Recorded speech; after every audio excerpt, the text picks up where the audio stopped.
आज देखिएगा मुद्रा का मूल्य निर्धारण की हमने पिछले वीडियो में चर्चा की थी। इसके अंतर्गत हमने बताया था कि मुद्रा के मूल्य निर्धारण के लिए दो प्रकार के सिद्धांत हैं जिसके आधार पर मुद्रा का मूल्य निर्धारण किया जाता है। एक तो है आपका मांग व पूर्ति का सिद्धांत और दूसरा है मुद्रा का परिमाण सिद्धांत।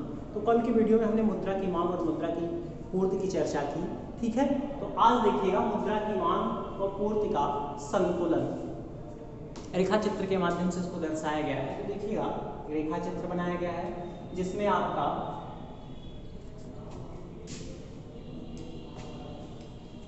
OX अक्ष पर मुद्रा की मांग व पूर्ति को दर्शाया गया है तथा OY अक्ष पर मुद्रा के मूल्य को दर्शाया गया है, ठीक है। S डैश रेखा मुद्रा की पूर्ति को प्रदर्शित करती है तथा D डैश रेखा मुद्रा की मांग को प्रदर्शित करती है, ठीक है।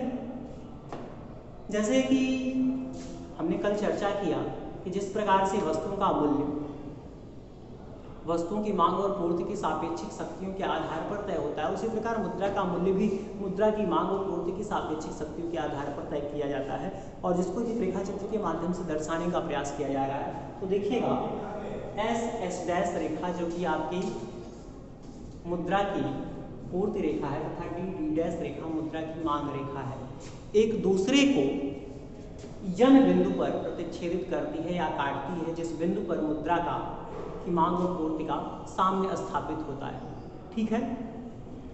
तो देखिएगा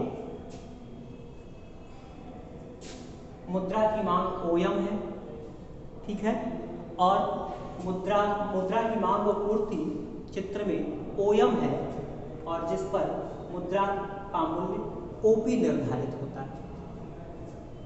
एक बार फिर से देखिए,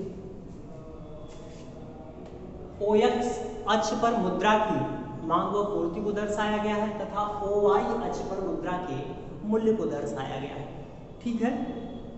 जब मुद्रा की मांग OM है, ठीक है, तथा मुद्रा का मूल्य OP है, उस समय S डैश जो कि मुद्रा की पूर्ति रेखा है और D डैश रेखा जो मुद्रा की मांग रेखा एक दूसरे को यन बिंदु पर प्रतिच्छेदित करती है। अतः जब मुद्रा की मांग व पूर्ति OM है, ठीक है, तो मुद्रा का मूल्य आपका OP निर्धारित होता है जो कि साम्य मुद्रा की मांग और पूर्ति के साम्य द्वारा स्थापित मूल्य है, ठीक है। तो चित्र में आपका यन बिंदु पर मांग रेखा और पूर्ति रेखा एक दूसरे को काटती है जिस पर मुद्रा का साम्य निर्धारित होता है, ठीक है, जिस पर मुद्रा का मूल्य आपका OP निर्धारित होता है, ठीक है। तो इस तरह से हम मुद्रा की मांग और पूर्ति के सिद्धांत को रेखा चित्र की सहायता से दर्शाते हैं और मुद्रा के मूल्य का निर्धारण किया जाता है, ठीक है।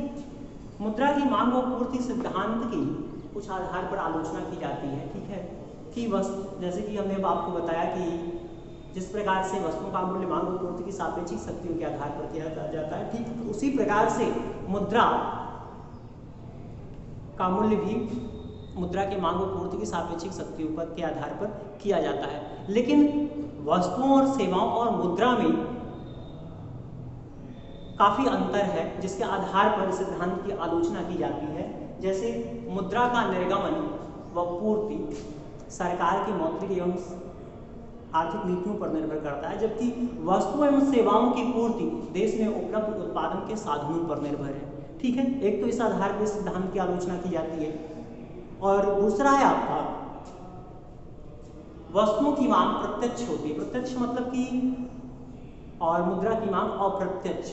कहने का मतलब मुद्रा की मांग हम इसलिए करते हैं ताकि उसकी सहायता से हम वस्तुओं एवं सेवाओं को खरीदकर अपनी आवश्यकताओं को संतुष्ट कर सके और जबकि वस्तुओं की मांग हम अपनी आवश्यकताओं की संतुष्टि के लिए करते हैं, ठीक है। तो मुद्रा की मांग आपकी अप्रत्यक्ष है जबकि वस्तुओं की मांग प्रत्यक्ष होती है। इस आधार पर सिद्धांत की आलोचना की जाती है। तीसरा है आपका मुद्रा का बार बार प्रयोग किया जाता है या वस्तुएं एवं सेवाएं अंतिम उपयोग के लिए क्रय की जाती हैं या एक बार ही प्रयोग कर सकते हैं, जबकि मुद्रा का बार बार प्रयोग होता है, एक हाथ से दूसरे हाथ मुद्रा हस्तांतरित होती रहती है, ठीक है। और एक आपका छूट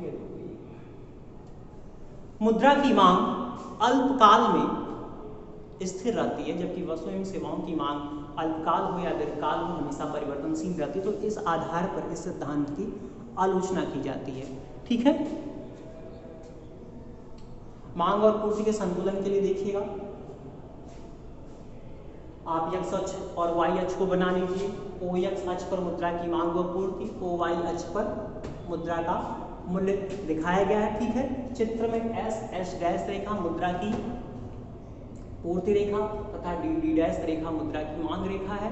ठीक है, और मुद्रा का मूल्य की मांग व पूर्ति ओएम है तथा मुद्रा का मूल्य जब ओपी है, ठीक है, उस स्थिति में यन बिंदु पर एस डैश वक्र और एम डैश वक्र एक दूसरे को प्रतिच्छेदित करती है, जहां मुद्रा का साम्य निर्धारित है। कहने का मतलब जिस बिंदु पर मांग वक्र और पूर्ति वक्र एक दूसरे को प्रतिच्छेदित करेंगे, उस बिंदु पर मुद्रा का साम्य निर्धारित होगा। ठीक है, तो आज के लिए बस